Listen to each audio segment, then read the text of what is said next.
Hello, students. Again, I come to teach you the same chapter, that is Why Do We Fall Ill, and it is the part number 10 of Why Do You Fall Ill. And the topic that I am going to teach you is the principle of treatment. Whenever you go to the doctor, what do the doctor do, and how do he reduce the effects of the diseases, and how do he cure it? First of all, the doctor cured with the help of some basic treatment. Whenever a patient sick, he go to the doctor, and that time the main aim of the doctor is to reduce the symptom of that disease, whatever the symptom the patient is suffering with. Suppose Mr. A is a patient and he is suffering with fever. Along with the fever, he has headache and abdominal pain. Along with that, he is vomiting and sometimes vertigo also. So whenever he go to the doctor, what do the doctor do? The most important aim of the doctor immediately help the patient to reduce the fever as well as the vomiting tendency and abdominal pain. And at that time, the doctor or the physician reduce the symptom of the disease. So let's study. Whenever we get sick, there are certain steps that are taken to us to treat the ailment, or ailment means symptoms. There are following two ways to treat the disease. Two ways. First, it reduce the effect of the disease. First, reduce the effect. Suppose you are suffering with fever.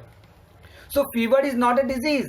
There are certain other disease that is going on inside in your body. Although fever is the symptom. So at that time when you go to the doctor gives you some medicine to reduce the fever. Along with that, if you have any pain like headache or like abdominal pain, he reduce the pain. So at that time, he symptomatically give the medicine on the basis of the element or the symptoms. He do not help you to, or he do not actually reduce the or treat the disease. At that time, he only reduce the symptom of that disease. If you go to the doctor, he first of all listen all the symptom and find out all the signs. On the basis of sign and symptom, he give the medicine. And after all, he say you to go for the pathological you can say pathological inspections of urine or blood checkup or like that. And on the basis of that, he conclude that you are facing with a particular kind of disease, and on the basis of that disease, he give particular medicine to treat you. So first of all, he do the symptomatical treatment, means treatment on the basis of the symptom of the disease, means he only reduce the problem that are you facing with. Suppose here one example is given. Suppose you are facing with a common cold. So common cold has not a single medicine. Common cold is a disease which is suffered by a patient for about 3 to 5 days. So at that time, you are facing different kinds of symptom, like you have a high fever with vomiting tendency, or sometimes you have a headache and sneezing and coughing and all. So when you go to the doctor only give the medicine to reduce the symptom.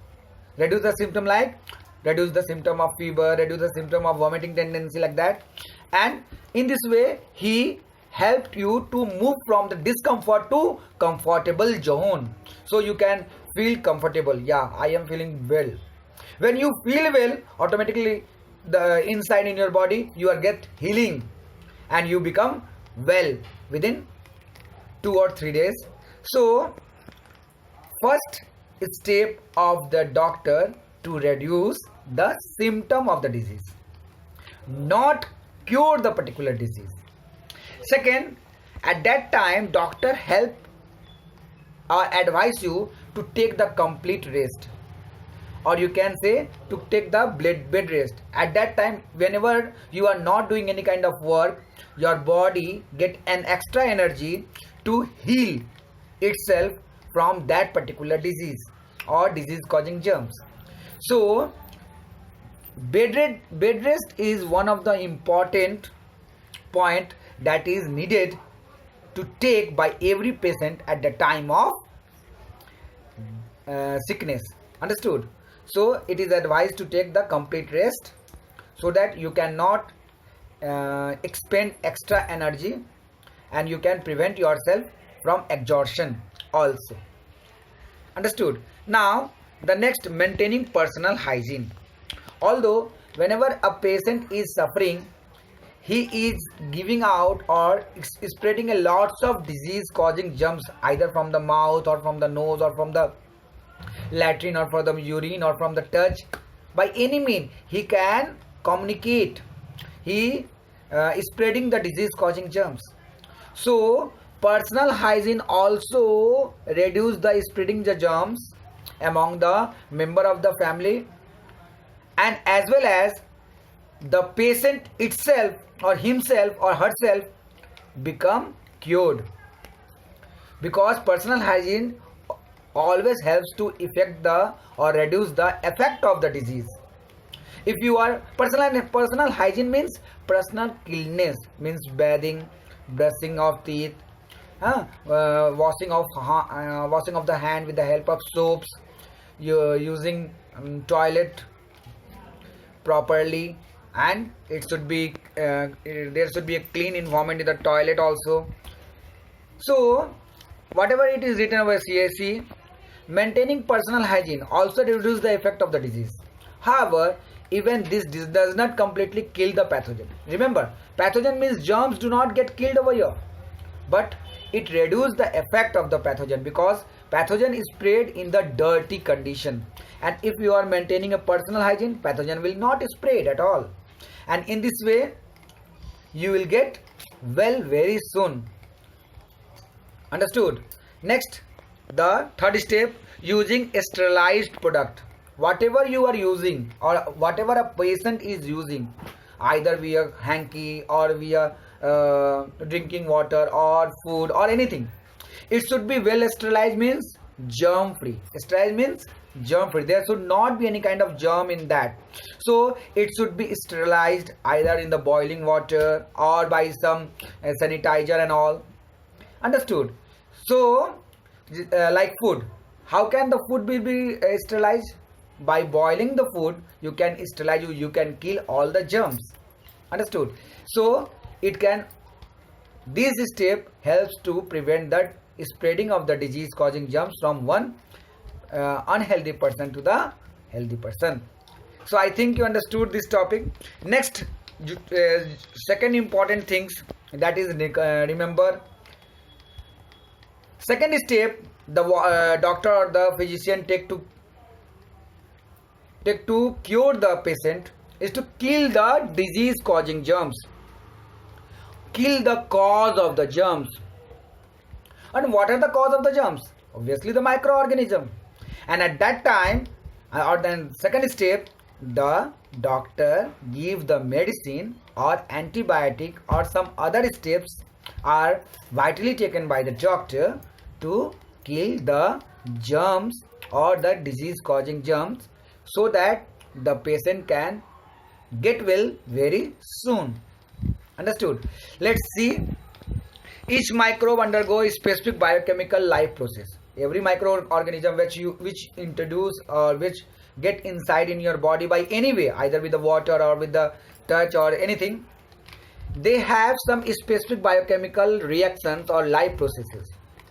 So whenever you take a drug, this drug anyway disturb this biochemical life process, and whenever the life process is disturbed, the microorganism automatically get killed, and when the microorganism killed, at that time the patient become very well soon. Understood? So let's study. Each microbe undergo some specific biochemical life process which help them to survive. The intake of certain drugs that block these biochemical processes, understood, that can help in killing the microorganism. And what are the drugs? The drugs are antibiotics. The drugs are antibiotics. Anti means against, biotics means microorganism.